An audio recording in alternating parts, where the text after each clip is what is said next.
I spend navigating this way instead of realizing that there's a reason that the car manufacturers made the windshield so much bigger than the rear view mirror.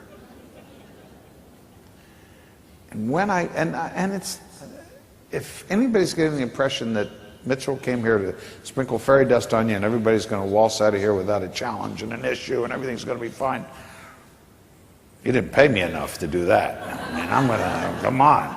Maybe a couple margaritas, maybe, but I'm not saying it's easy. I'm saying we have to catch ourselves and say, that's not serving me well. Rather than focusing on what's past, I think I'm going to focus on what's next. And instead of dwelling on, why did that person do that, and how come that's not fair, and how come they didn't arrange this, and how come, what do you want to do about it?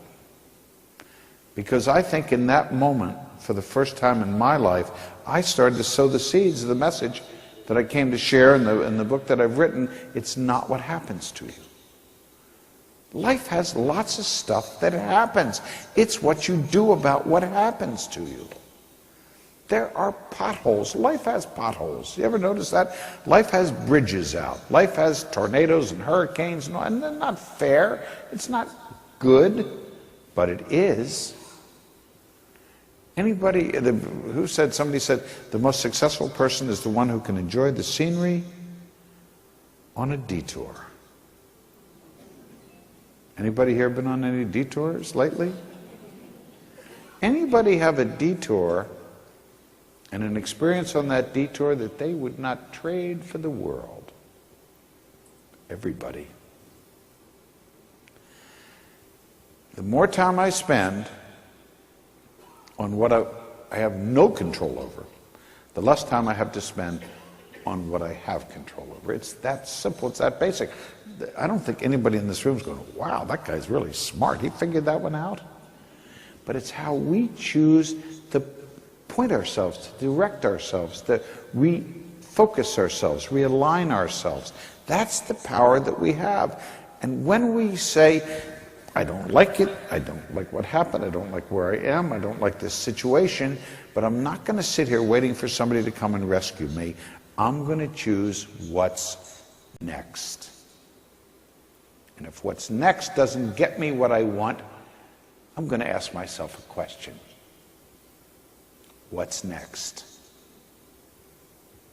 And I'm going to ask that question, which is what you do. This is your job, isn't this your...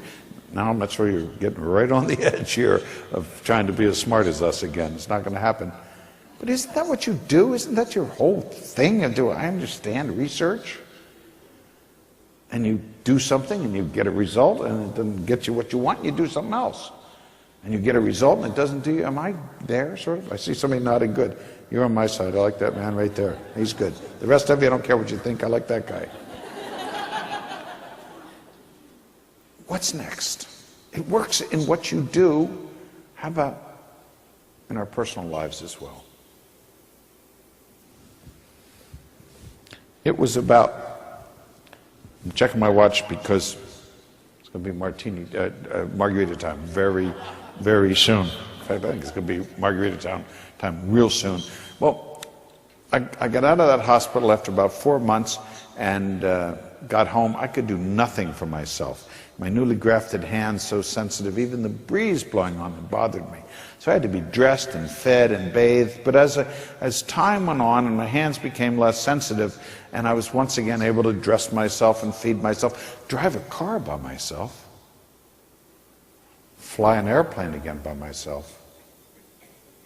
Along those streets of San Francisco, I learned one of the most valuable lessons, the most important tools, the most basic kinds of keys to unlock some of the doors that are holding us back in life. And this one is one, if you haven't heard this one before, you've been living in a cave. But if you haven't heard it in the last 15 or 20 minutes, you haven't heard it soon enough, recently enough. What I learned was what you focus on in life is what you get back. What you concentrate on is who you become. Now again, I don't see anybody in here going, boy, that guy's a genius. Where does he come up with this stuff? Mark Twain said, "We can't remember everything we know we're not smart enough." We need to be reminded. We all need to be reminded, because when I focused on how terrible I looked and how helpless I was and how scary I was to kids, isn't that what came back to me? But you know, when I started to think about the gift that lived inside me, when I started to think about the fact that I could fly an airplane, that I had relationships that were worthy and good and healthy, my life changed. And other people's did too. 2 years after the accident, I took some of the insurance money I'd received and moved to Colorado, to Crested Butte, that beautiful little town you heard about that President Clinton mentioned. And I loved Crested Butte, and I started some businesses, and with a buddy of mine, two buddies, we co-founded Vermont Castings, the wood stove company. So life was pretty, some people say, fire, Mitchell, fire? Didn't you learn anything?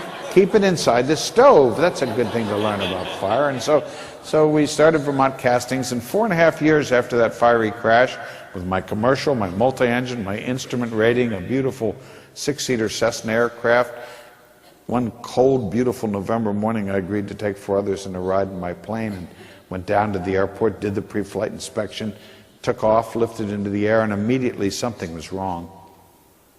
The plane wasn't flying as it should. I pulled the power. The plane stalled. Now, for the non-pilots in the room, it doesn't mean that the engine stops running. It literally means that the wings stopped flying and the plane crashed back onto the runway. All I could think about was an explosion. I yelled at my passengers, "Get out!" Forced the doors open, "Get out!" And they wedged the door open. They crawled away. And I couldn't move my legs. I tried. Then I felt the pain in my back.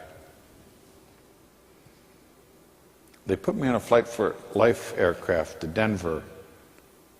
They performed an operation, a laminectomy. They found no visible damage to my spinal cord, and 3 days later, the neurosurgeon said, "Mitchell, you're paralyzed. You're not going to walk again, Mitchell." Why me? What had I done? Why me? A few days later, somebody from the FAA came to talk to me, to interview me, and to show me the preliminary accident report. It turns out I hadn't done that pre-flight inspection as carefully as I've been trained. There was still ice on the wings. But I didn't do it on purpose. Why me? A few weeks later, a young girl from my little town of Crested Butte called me on the phone one day. She said, "Mitchell, I know you're going through some really tough times. My family's been to see you and friends have talked to you on the phone. Mitchell, do you remember a year ago when I was having some real difficulties in my life, you told me that it's not what happens to you, it's what you do about it. Do you still believe that, Mitchell? Don't you hate it when people do that to you?" That advice was for her. That was good advice for her. Leave me alone. I'm enjoying being miserable. The next morning, I asked the orderlies when they came in my room to lift me out of my bed, put me in this new wheelchair. I hated it. Awkward, uncomfortable, almost impossible to get to the place that was so easy just a few short weeks before, and now the thing I wanted was too high, or there were steps in my way. But every day I went back out in the gymnasium, and every day Beverly was waiting for me. She was my physical therapist. Pretty sure, never verified it, pretty sure that Beverly had once been a Marine Corps drill instructor. Pretty sure. Meanest, toughest woman that I've ever loved. Beverly wanted me to learn. She had impossible things for me to do, unending impossible things, which somehow always became possible. But she wanted me to learn how to transfer from the wheelchair to the couch in the gymnasium, and that is stupid. and I wasn't going to do it, and she couldn't make me. Finally one day, because you have to learn how to transfer onto beds, into car seats, bathtubs. I find women stand a lot closer to me now that I learned the bathtub one. That's a good one. But a couch is stupid. And here's why. You'll be on my side when I tell you this. First of all, I already had a place to sit. A perfectly good. I didn't need another place. Secondly, the wheelchair couch transfer is toughest one you can do. Toughest one you can. Because you can fall onto the couch. It's always lower than the wheelchair. It's getting back off the couch. Because when you push against the cushion, it gives way and you can't look. I wasn't going to do it, and she couldn't make me.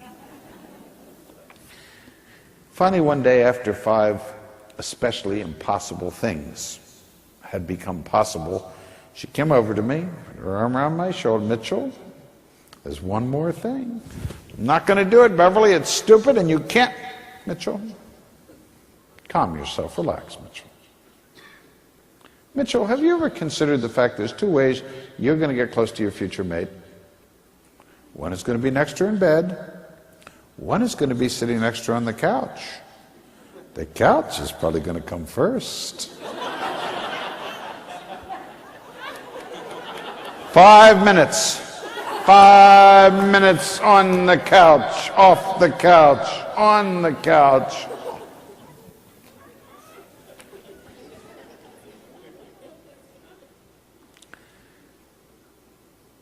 That's a great way to close, and it's about that time. I think I hear the mariachis warming up. But that's not good enough. It's not good enough for me, and I don't think it's good enough for you. Because you see, if all of us leave this convention center the same way we came in this convention center, then why were you invited, Mitchell? To entertain, to inspire. You see, the question I have for you is, what transfer are you putting off? What transfer are you avoiding? Mitchell, wait a second. Mitchell, this is really fun. I've been up until now. This is less fun right at this moment. You see, I know it's not easy. If it was easy, you would have done it. I know it's going to require something which is going to be a big stretch. That's what the big transfers are. But if we're going to wait, have you ever heard somebody say 30 more years and then I'll be retired and I can pursue my dream? 30 years? Why would you wait 30 minutes?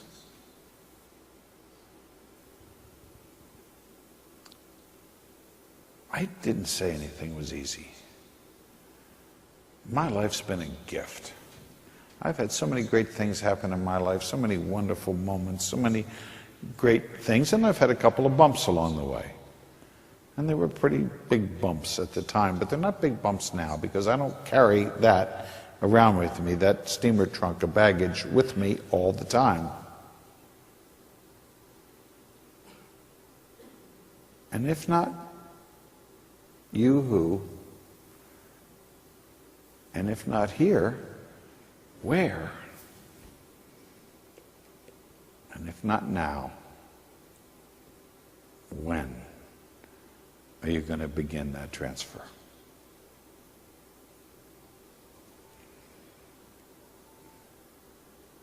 I was getting ready to get out of Craig Hospital and go home to Crested Butte, and I watched this one young guy. He had broken his neck. He'd never climb a mountain again. That's what he was doing when he broke his neck. He'd never race his bike again. He'd never ski again. His life was over. Everything important had been taken away. And I went over to him one afternoon, and I said what President Clinton had remembered from the first time he heard me speak. Before I was paralyzed, there were 10,000 things I could do. Now, there are 9,000. Dwell on the 1,000. Concentrate on the 9,000. That's called a choice. And if at the end of your lifetime you can do even a few hundred of those things, you'll be one of the most remarkable people on the planet. You see, it's not what happens to you. Life is full of stuff that happens to you. And you, especially the kind of people who show up, have resources and resiliency and abilities you haven't even dreamt of.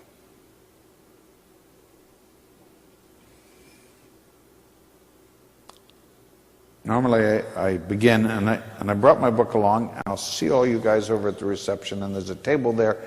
Come by and say hi. That would be the highlight of my evening. If you want a copy of the book, I'll sign it for you and take it home. Maybe you have somebody at home that needs to hear this message. I usually begin the talk by asking people, has anybody here ever been in prison? Tonight I thought it was more, and because I have, because this wheelchair was once a prison for me, tonight I thought it was more appropriate for you seed planters, for you people who have orchards and orchards and orchards of apples you will never ever see, that you've created by the seeds that you're planting, by doing the work that you're doing. But if you find yourself back in one of those prisons, and a lot of us work pretty hard in building some of those cells by ourselves, and you find yourself shaking the bars and yelling at the top of your lungs, let me out of here, how did I get in here? I hope maybe you'll stop. And I hope maybe you'll let go. And I hope maybe you'll step back. And I hope you'll calm yourself.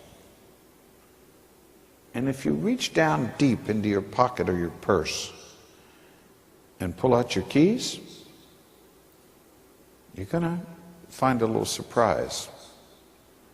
You're going to find a new key that you picked up at a convention in San Diego because you chose to show up.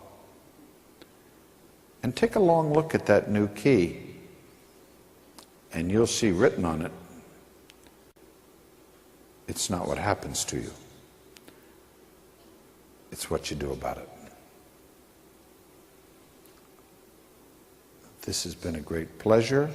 Let's go look for the margaritas.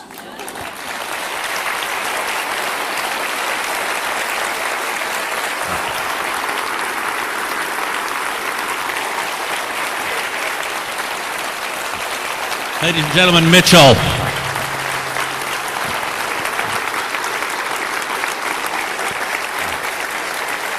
Thank you very much. Thanks, Mr. President. Wonderful. Everyone, our meeting is adjourned. Please join Mitchell and me and Mariachi Orgullo de San Diego and Project Wildlife back at the Marriott in the ballroom on the 3rd floor. Thank you very much.